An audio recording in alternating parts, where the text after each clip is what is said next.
perusahaan farmasi besar membagi dividen keuntungan mereka tahun ini mendekati angka 500 triliun rupiah, maka saya secara pribadi berkomentar, ini benar-benar kemufakatan jahat mereka ini, memainkan penyakit yang ditimbulkan oleh COVID. Dajjal benar mereka itu, beserta kaki tangannya yang menjajakan kesehatan demi keuntungan keuangan. Siapapun yang ambil untung cuan dari proyek bansos dan obat-obatan atas nama kemanusiaan secara berlebihan, bahkan menginjak hak orang lain dan menyebarkan penyakit yang namanya COVID, mereka aslinya Dajjal. Kita ke India dan Amerika sebentar sekarang. India jumlah populasinya 4 atau bahkan hampir 5 kali Amerika, di mana Amerika saat ini terpapar COVID sudah mencapai 32 juta manusia atau mendekati 8% jumlah populasi di Amerika. Ditambah strategi vaksin di Amerika, bisa jadi herd immunity di Amerika sudah mencapai 50% populasi. 8% populasi terpapar COVID, 40% divaksin. Saat ini terbukti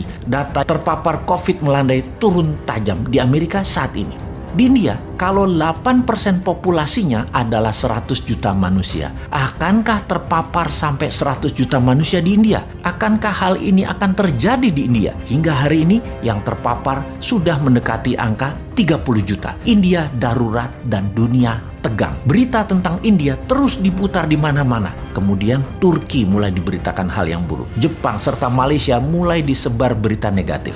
Second wave COVID memapar dengan cepat. Indonesia jangan sampai diberitakan negatif oleh globalis. Kita harus menjalankan strategi yang efektif. Berkali-kali kaum Newman ingatkan, tidak cukup vaksin, vitamin, dan larangan mudik saja yang dilakukan. Harus ada political strategi, politik luar negerinya. Apa itu political strategi internasionalnya? Kita pura-pura taat pada globalis, beli vaksin mereka, tapi kembangkan di dalam negeri vaksin lokalnya. Pakai 20% vaksin globalis, tapi yang 80% adalah vaksin lokal. Lakukan dalam waktu sesegera mungkin. Tahun ini harusnya memvaksin 100 juta penduduk dan tahun depan 2022 harus bisa 100% penduduk. Semua ini bisa dilakukan dengan strategi printing money berbasis alat kesehatan underlaynya. Mohon jangan hutang lagi. Kalau menterinya minta hutangan, tolong ganti aja tuh menterinya. Jangan sampai ada 10.000 triliun rupiah hutangnya di akhir masa jabatan. Masa orang baik populer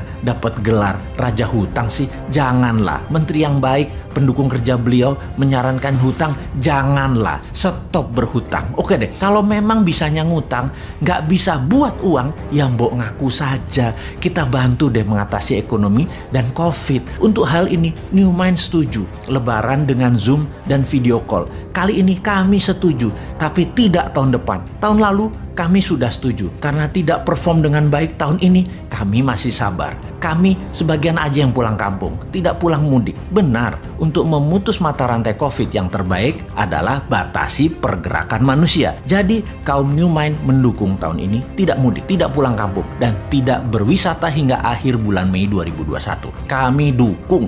Lebaran sekali lagi dengan Zoom, dengan video call, tidak apa-apa. Lebaran tidak mudik, tidak apa-apa. Asal jangan lebaran tidak bersamamu, Dik. Bener deh, tanpa mudik dunia hampa. Dengan mendukung tidak mudik, kami minta syarat tapi, yaitu untuk menggratiskan Genos tes COVID yang lokasinya ada di setiap publik area terdekat, dan Satgas COVID yang tegas yang selalu mencek gadget setiap orang, di mana setiap hari yang belum tes Genos harus tes dan mendapatkan negatif, dan ini gratis. Lalu mendukung imunitas ditingkatkan dengan dendritic cell. Diisi vaksin imunitas Nusantara, dendritic cell imunitas gratis, ditambah vitamin gratis untuk 100 juta penduduk Indonesia hingga akhir tahun ini, dan seluruh penduduk Indonesia hingga akhir tahun 2022. Hingga di tahun 2023 Indonesia bebas menang dari COVID duluan pertama di dunia. Kalau kami sudah mendukung dan mengkampanyekan tidak mudik tahun ini, lebaran dengan Zoom dan video call saja. Namun kalau antigen, Genos, swab tes masih berbayar, kalian keterlaluan wahai pejabat. Harus ada keseimbangan dong. Kami orang kampung, keluarga adalah aset terbesar kami. Jabatan kami nggak punya, kekuatan politik kami nggak punya, kemampuan mengubah aturan